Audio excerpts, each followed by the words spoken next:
Health હા હા અહીંયા હિતેશભાઈ ની ઓલા જાડિયારી ડોક્ટર તરીકે અહીં ફરજ બજાવે છે. અને આ આપણા ગામના આપી દો સભ્યો છે, એમને તમે બધા ઓળખતા છો ને? આપી દો ઓળખો છો ને?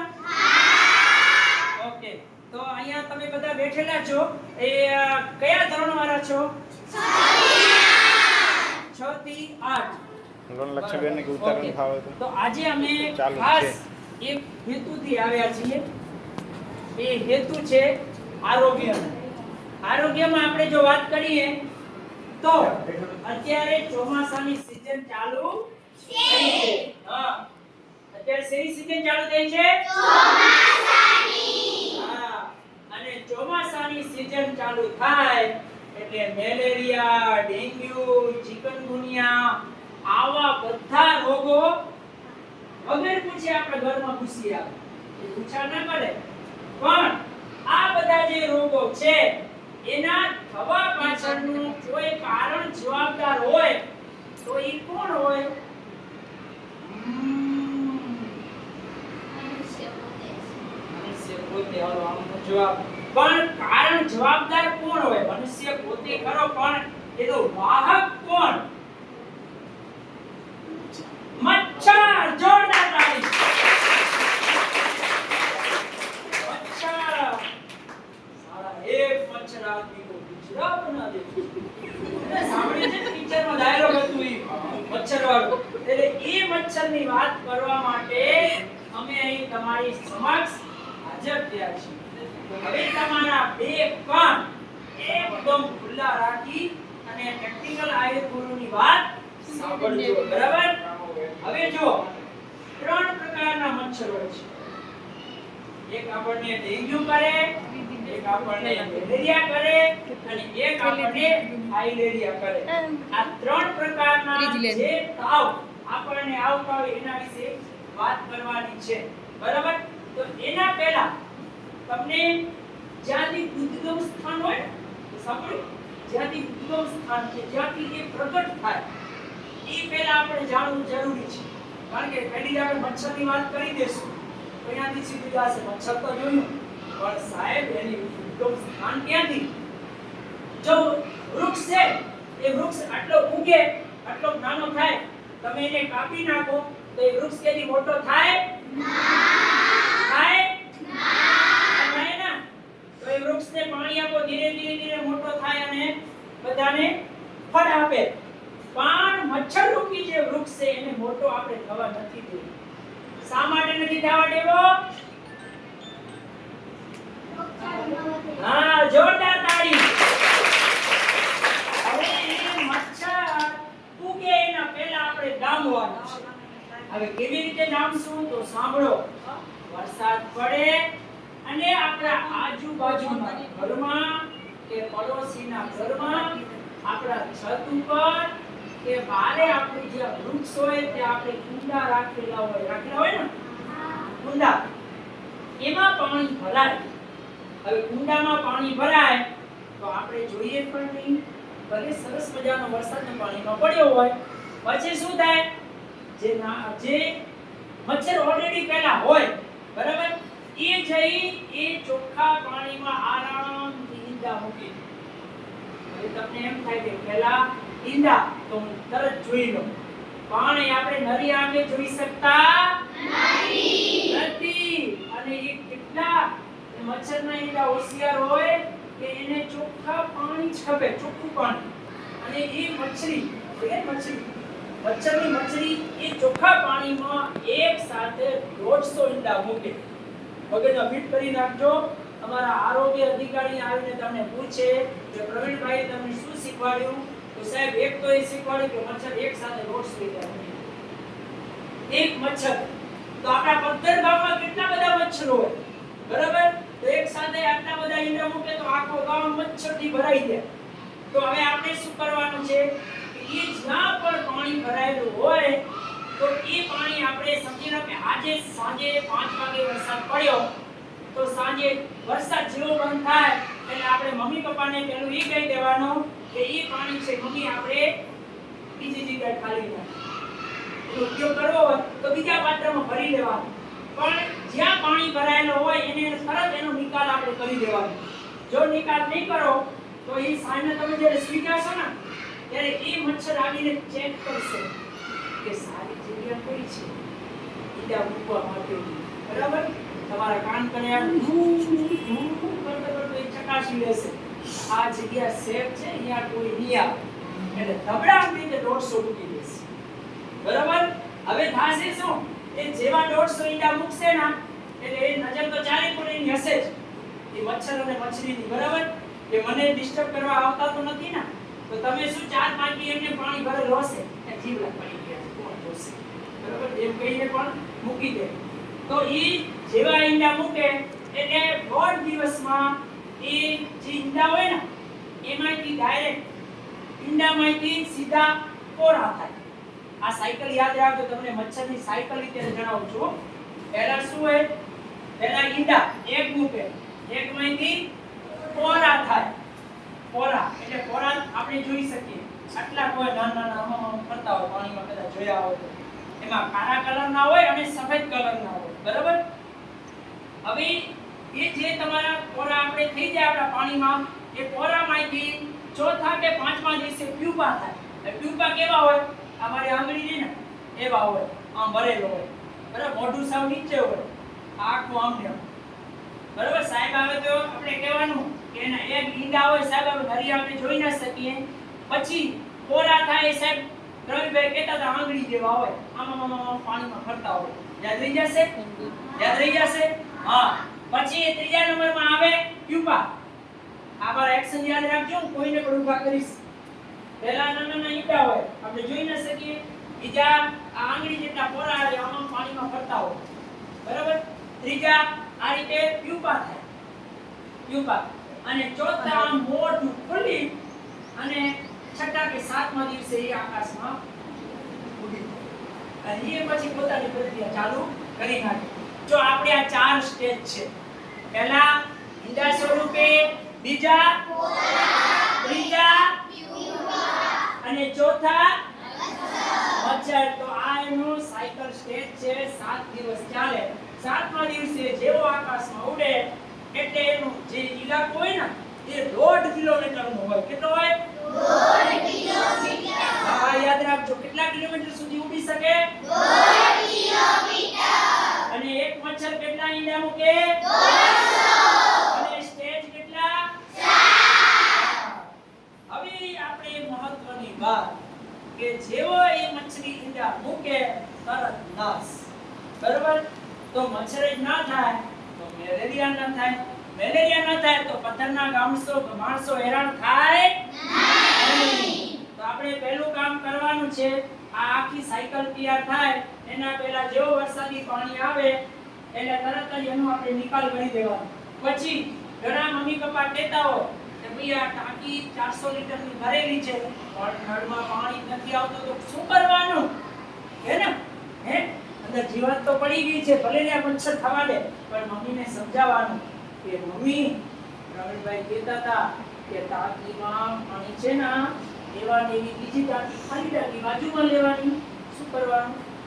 એક ટાંકી ભરેલી છે એમાં મચ્છરના પોરા થઈ ગયા છે, બરાબર? હવે પાણી આપણે ઢોળવું નથી પણ એ પાણીનો આપણે ઉપયોગ કરવો છે. તો શું કરવાનું?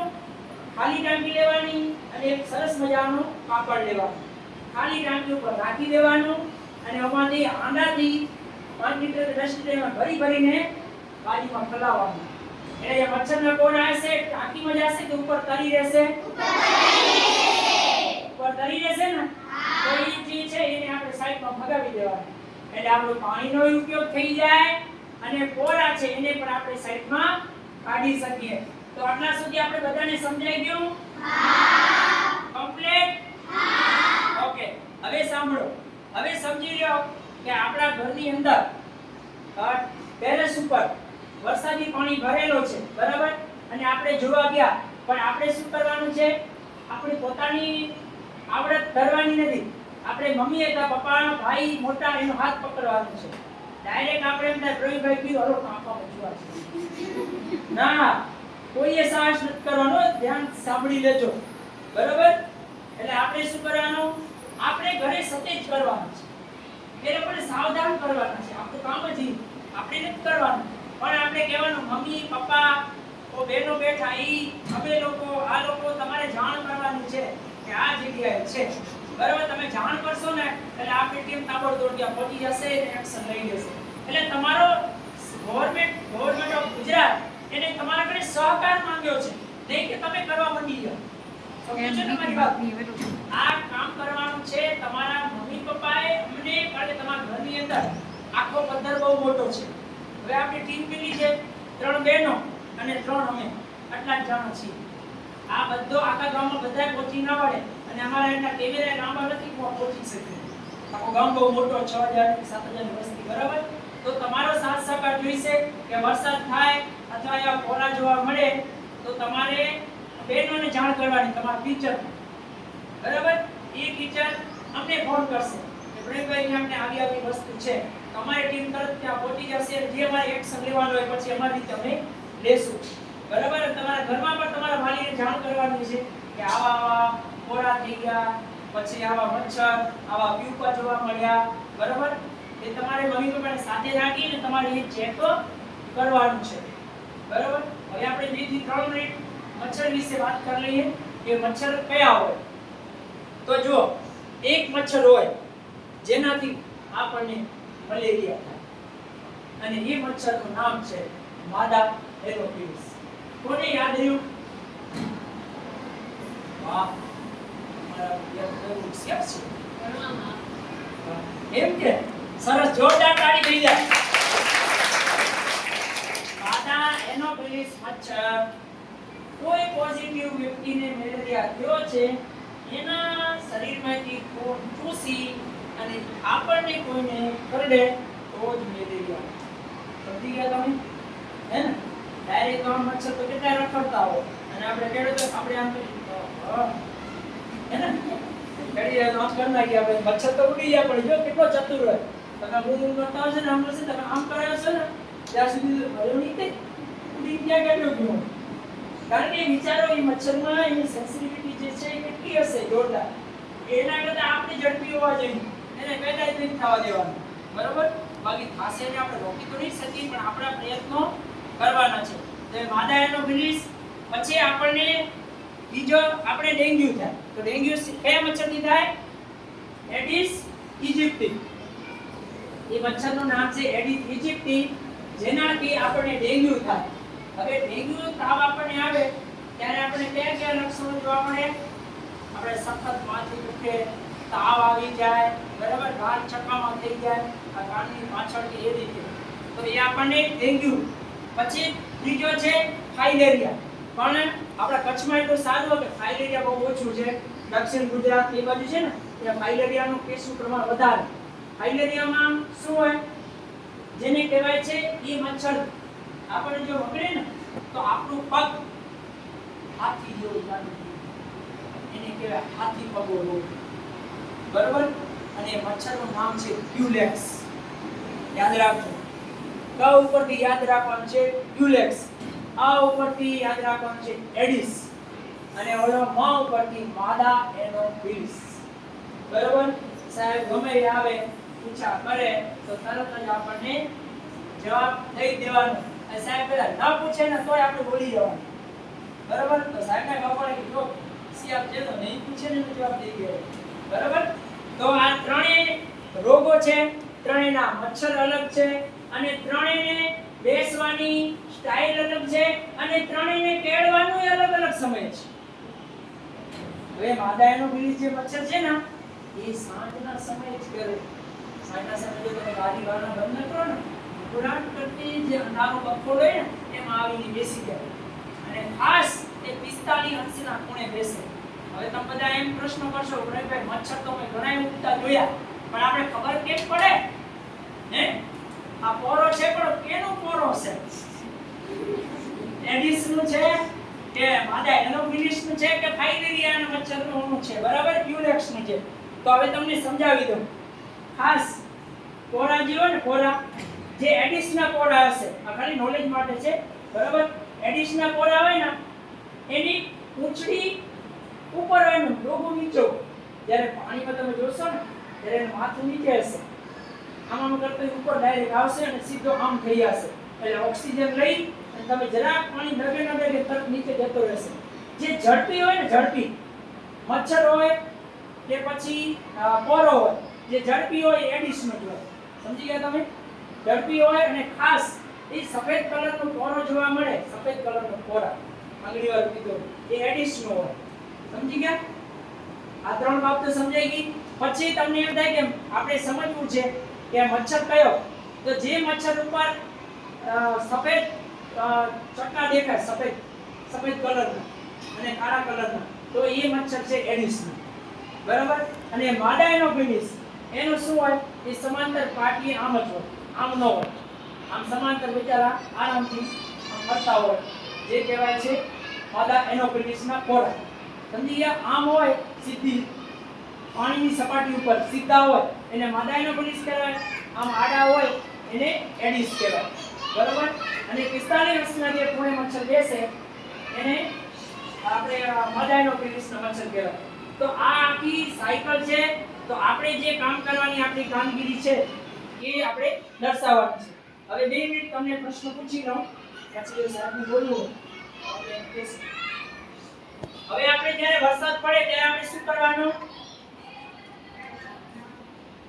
વરસાદ પડે એટલે ક્યાંય પણ પાણી ભરાઈ ગયું તો પાણી ભરાવા નહીં દેવાનું. ઢોરા કે કાંઈ પણ દેખાય તો એ સાફ કરી દેવાનું.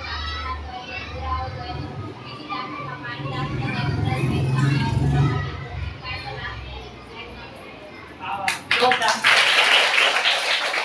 આ થઈ પોરાનાશક કામગીરી. બરાબર છે? પછી આ વરસાદ થયા પછી આપણે પાણી ખાલી કરાવી દઈએ, આ બધી પ્રક્રિયા થઈ ગઈ. બરાબર છે? પછી આપણી મહત્વનું જે કામ કરવાનું છે કે સાહેબ આવે ત્યારે આપણે પૂછે કે તમને એક જે દેખાય કે ન દેખાય, તો તમે શું કહેશો? એના ઈંડા તમે જોઈ શકો? ન જોઈ શકાય ને? બરાબર. તો ઈંડા પછી શું થાય? પોરા કેવા હોય? આંગળીથી બતાવો તો. સરસ. અને પોરા થઈ ગયા પછી શું હોય?